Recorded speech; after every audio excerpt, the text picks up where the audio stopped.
yaxşı keçmədi. Şeylər bu Binary Search zadı mən şeyləməmişdim, mən yaxşı oturmamışdı məndə. Mən çaşdım oralarda. Sonra bu sortinglərdən zatdan düşdü. ON şeyləri, nə bilim nəyi.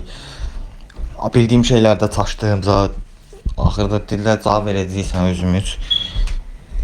Mən dedim ki, bərbaddır. Yəni mən özümdən belə gözləmirdim. Nə təcrübə proqramıdır, özü pul da vermirlər. Şeylərə çaşdım. Access modifierlərin zətdə hatta yarıma gəlmədi. Protected-ın nədiyini çaşdım. Artıq neçənci tələbədir ki, belə bir problemlə mənə müraciət edir və son 2 ayda 10 nəfərdən çox, bəlkə də belə insan bu problemlə mənə müraciət edir. Mütləq deyil tələbəmiz olsun, içində təcrübə proqramında olanlar da olub, təcrübəli insanlar da olub. Bu insan Java backend gedib və nədən sual verilib? Alqoritmlər, data structure'lar, obyekt yönümlü proqramlaşdırma və s. Yəni proqramingin fundamentlərindən. Və çoxsu da onu səhv sağlayır ki, elə bir ki, mən C#dan gedirəmsə, Java-dan, mobile app və s. Mənə mobile'dan verəcəklər sual. Xeyr, səhvdir. Ancaq proqramingin fundamentlərindən başlayır bütün suallar. Və mənə müraciət edənlərin hamısının uğursuzluğunun bir səbəbi var. Proqramlaşdırmanın fundamentlərini bilməmək. Hətta təcrübəli developerlər var ki, öz karyerasında təcrübələri var. Yəni, öz karyerasında yeni addıma atmaq istəyirlər, xarici şirkətlərə müraciət etmək istəyirlər və yaxud da ki, yerli şirkətlərdə daha yuxarı pozisiyaya keçmək istəyirlər və hamısından birinci olaraq yenə də proqramlaşdırmanın fundamentləri yoxlanılır. Yəni, ümumiyyətlə belə deyim, indiki dövrdə sizin bu sahədə proqramlaşdırmanı bilmədən, proqramlaşdırmanın fundamentlərini bilmədən uğur qazanmaq şansınız yoxdur. O dövr artıq getdi. O dövr ki, 5 il bundan qabaqacan olub, hansı ki, biraz front-end əzbərlədim, biraz HTML, CSS, biraz mikroservislə maraqlandım və gedib junior kimi başladım. Xeyr, o dövr getdi artıq.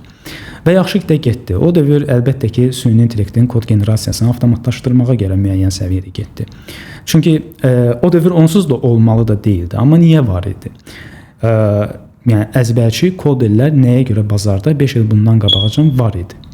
Çünki seniorlar onsuz da kod yazmaqla seçilmirdi. Seniorlar ümumiyyətlə arxitekturanı başa düşürlər, texnologiyanı birləşdirə bilirlər, biznes məntiqi, software məntiqi çevirə bilirlər və s. Kod nə dərəcədə yaxşı, pis artıq juniorlar tərəfindən yazılırdı və bugünkü gündə o əzbərçi kodları onsuz da bu AI alətlər avtomatlaşdırır.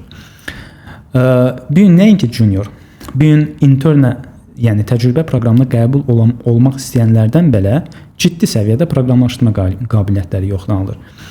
Yəni, az tələbə hazırlamamışıq, az insana təlim keçməmişik, az insanı treyn eləməmişik. İstər xarici şirkətləri olsun, istər yerli şirkətləri olsun. Və kimlər ki, uğur qazanıb, onların birləşdirən bir şey var. Proqramlaşdırmayı həqiqətən ciddi səviyyədə bilmək və müəyyən səbəblərə görə dayanmamaq. Yəni, bir şirkət cavab vermədisə, digər şirkətə müraciət edib, bu prosesi davam ediblər. Və sonunda da uğur qazanıblar. Yəni, belə deyim, əslində gözəl dövrdür. Gözəl dövrdür ona görə ki, real proqramçılara ehtiyac var. Və bu yaxınlarda bəzi, məsələn, təcrübə proqramlarına qəbul olub, Anderson, EPAM, hətta öz daxili şirkətlərimizə, yerli şirkətlərimizdə belə təcrübə proqramını uğursuz bitirən insanlarla da danışmışam və məndən konsultasiya istəyiblər. Və hamısının yenə də bir nömrəli problemi proqramlaşdırmanı bilməmək olub. Nəyə görə? Çünki soruşdum ki, nəyə görə kəsildiniz, nəyə görə sizə junior pozisiyası verilmədi, nəyə görə növbəti etapları ümumiyyətlə keçə bilmədiniz. Hər şey proyektə bağlı. Proyektə o alınmadı, proyektə bu alınmadı və s. Proyektə o şeylər alınmadı ona görə ki, çünki proqramlaşdırmanı bilmirsiniz.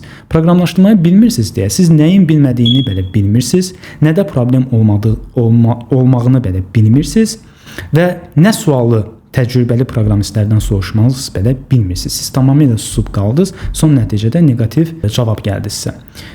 Və bəziləriniz deyə bilərsiniz ki, o əsas faktor tanışdır və s. Okey, tanışlıq var, bildim, amma mənim tanıdığım insana, tanışla da düzələnlər olub. Tanış referans verir, deyir ki, bu məsləhətli insandır, bunu da yoxlayın.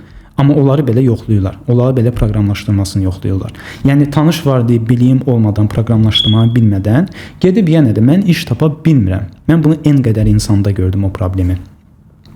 Yəni bu sfera elədir ki, son nəticədə bu insan günün axırında nəticə verməlidir. Və nəticəni verməyin bir yolu var. Proqramlaşdırmanı bacarmaq. Fərqi yoxdur o iş yerinə özünüz şəffaf seçimlə keçmisiniz və yaxud da ki, sizi tanış göndərib, intervyuda olmusunuz o tanışın sahəsinə və intervyunu uğurla keçməyinizin yenə də hamısını sizin proqramlaşdırma qabiliyyətlərinizlə bağlıdır. Üçüncü faktor. Əgər tanışınız yoxdursa, amma biliyiniz var.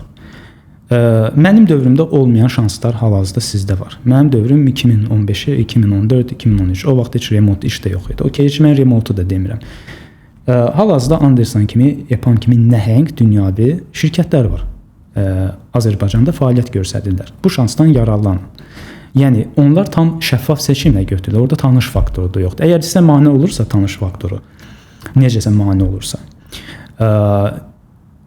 siz şəffaf yerlərə müraciət edə bilərsiniz. 4 mərhələli intervyu olur. Səhv eləmirəmsə birinci HR intervyu, sonra yayına ingilis dilinizi yoxlayırlar, sonra ötəri texniki bilikləri ABCD testi ilə yoxlayırlar. Sonra da 4-cü etapda isə sizdən üzbəyüz 2 dənə software injinerilə ciddi texniki intervyu olur.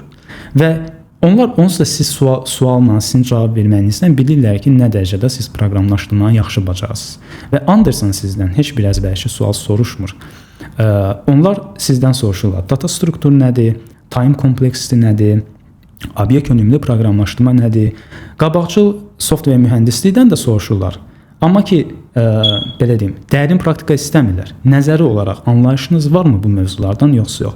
Və söhbət də ondadır ki, qabaqcıl software proqramlaşdırma anlayışların belə proqramlaşdırmanın fundamentləri olmadan başa düşə bilmərsiniz və onlar da onu hiss edirlər. Bu qədər.